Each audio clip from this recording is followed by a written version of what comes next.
श्री शिवाय नमस्तुभ्यम हर हर महादेव। देखिए दोस्तों, सावन 2024 कुछ ही दिनों में पूरा होने वाला है, यानी कि 19 अगस्त 2024 सोमवार को ही सावन के अंतिम सोमवार का व्रत। और गुरुदेव पंडित प्रदीप जी मिश्रा ने अभी अपनी हाल ही की कथा में कावड़ के जल वाला एक बहुत ही नया और चमत्कारिक उपाय बताया है। गुरुदेव ने कहा है कि सावन के जितने भी दिन शेष रह चुके हैं, इन दिनों में केवल एक दिन आपको यह उपाय कर लेना है। गुरुदेव ने बताया है जो व्यक्ति यह उपाय कर लेता है तो उसके जीवन के हर कष्ट हमारे महादेव समाप्त कर देते हैं। जो भी अधूरी मनोकामनाएं हैं वह सभी हमारे महादेव परिपूर्ण कर देते हैं। देखिए, कावड़ का जल तो आपको समर्पित करना है, लेकिन इसी के साथ में आपको एक विशेष और दिव्य उपाय भी करना है। तो चलिए दोस्तों, वीडियो को बिना देरी के शुरू करते हैं। लेकिन उससे पहले आप सभी से एक निवेदन है कि यदि चैनल पर पहली बार आए हैं तो चैनल को सब्सक्राइब करें और सभी शिवभक्त कमेंट में एक बार श्री शिवाय नमस्तुभ्यम या फिर ओम नमः शिवाय अवश्य ही लिखें। देखिए, सावन माह की अंतिम चतुर्दशी तिथि है, अंतिम सोमवार है, अंतिम पूर्णिमा की तिथि है और साथ ही साथ सावन का अंतिम सोमवार भी है। तो आपको इन सावन के शेष 2 दिनों में किसी भी एक दिन यह उपाय करना है। तो चलिए दोस्तों, बढ़ते हैं अपने पहले उपाय के बारे में। इस उपाय को बताते समय गुरुदेव ने कहा है कि आपको अपने पितरों से, यानी कि आपके पूर्वजों से दूधो नवाओ पूतो फलों का आशीर्वाद प्राप्त होता है।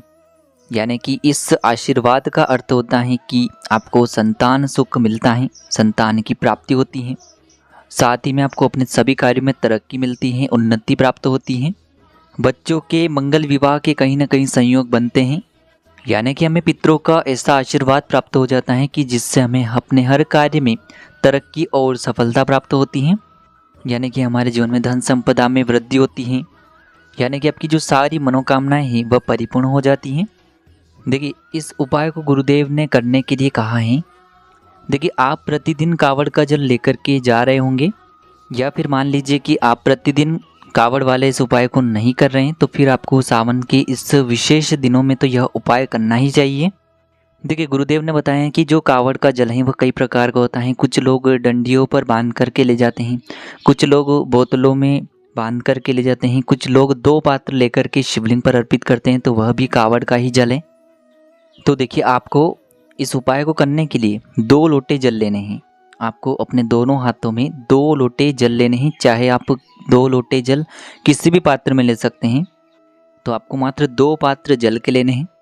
अब आपको इन दोनों ही पात्रों को लेकर के भगवान शिव के मंदिर में पहुंचना है। मंदिर पहुंचने के बाद आपको दोनों पात्रों को एक साथ भगवान शिव की शिवलिंग पर एक धारा से समर्पित करना है। यानी कि दोनों पात्रों को एक दूसरे के आमने सामने रख करके दोनों पात्रों से आपको जल समर्पित कर देना है। अब देखिए, यहाँ पर उपाय शुरू होता है। आपको इस उपाय को ध्यानपूर्वक करना है। जब आप दोनों पात्रों से एक साथ जल अर्पित करेंगे तो आपको किसी भी एक पात्र के अंदर थोड़ा सा जल बचा लेना है। यानी कि दोनों पात्रों से आपको जल तो एक साथ समर्पित करना है, लेकिन किसी भी एक पात्र के अंदर जब भी आप जल अर्पित करेंगे तो उसमें आपको मात्र थोड़ा सा जल बचा लेना है। अब देखिए, जिस लोटे में आपने जल बचाया हुआ था उसे आपको साइड में रख देना है, और जिस लोटे से आपने पूरा जल अर्पित किया था उस जल को आपको जलधारी के वहाँ पर रखना है। जितना भी जल उस पात्र में आ जाए उस पात्र में भी आपको थोड़ा सा जल झेल लेना है। दोस्तों, हम अपनी बात को एक बार और दोहरा देते हैं। एक पात्र में आपको जल थोड़ा सा बचा लेना है, और जो आपने पूरा पात्र समर्पित किया था उस पात्र में आपको जलधारी के वहाँ से थोड़ा सा जल झेल लेना है। कुल मिलाकर के आपको दोनों ही पात्रों में थोड़ा थोड़ा जल ले लेना है। अब देखिए, आपको ये जो दोनों ही पात्रों का जल आप जो थोड़ा थोड़ा झेल कर आए हैं, इससे आपको अपने घर लेकर के आना है। अब देखिए, आपको इस जल को अपने घर में एक पात्र लेना है और उस पात्र में आपको इन दोनों पात्रों का जल डाल देना है। अब आपको इस जल को रखना है अपने घर पर, जहाँ भी आपकी आरओ लगा हुआ हो या फिर मटके रखे हुए होते हैं, पानी पीने का स्थान है ना, वहीं पर आपको इस पात्र को रखना है। और इस पात्र को आपको कम से कम 1 दिन या फिर 2 दिन तक आपके जो मटका है, परेंडा है, वहीं पर आपको रखे रहने देना है, और आपको एक दीपक भी लगाना है। अब देखिए, जैसे ही इस जल के 1 से 2 दिन कंप्लीट हो जाए, यानी कि आपने जो जल अपने मटके के वहाँ पर रखा हुआ है 1 से 2 दिन तक आपको वहीं पर रखे रहने देना है। प्रतिदिन आपको दीपक भी लगाना है।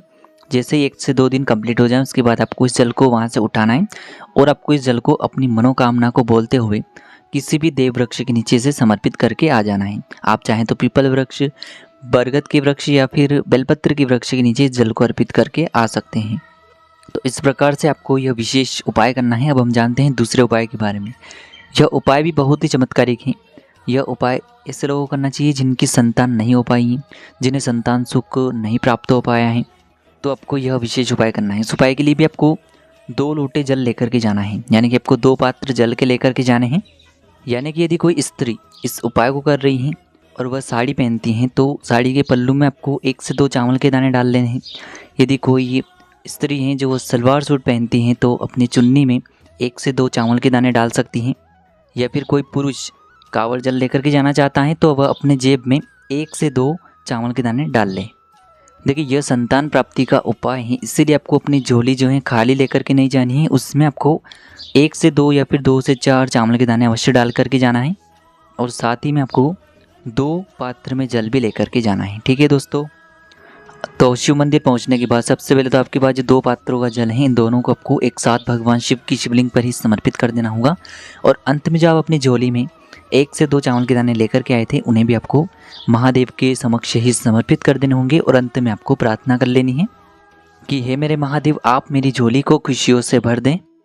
तो ये संतान प्राप्ति का दिव्य और विशेष उपाय हैं जो कि आपको सावन के इन शेष दिनों में अवश्य ही कर लेना चाहिए। अब दोस्तों हम जानते हैं तीसरे उपाय के बारे में। यह उपाय विशेषकर ऐसे लोगों को करना है जिनकी कोई भी विशेष मनोकामनाएं परिपूर्ण नहीं हो पा रही हैं। कोई नौकरी की प्राप्ति करना चाहता है तो नौकरी नहीं मिल पा रही है, अपने व्यापार में तरक्की प्राप्त करना चाहता है, व्यापार में तरक्की नहीं हो पा रही है। देखिए यह उपाय भी कांवड़ के जल वाला ही उपाय है, लेकिन इसमें आपको सबसे पहले तो 2 पात्रों में जल भरना है और उसके बाद आपको अपने मुख्य द्वार जो होता है वहाँ पर 2 स्वास्तिक का निर्माण करना है।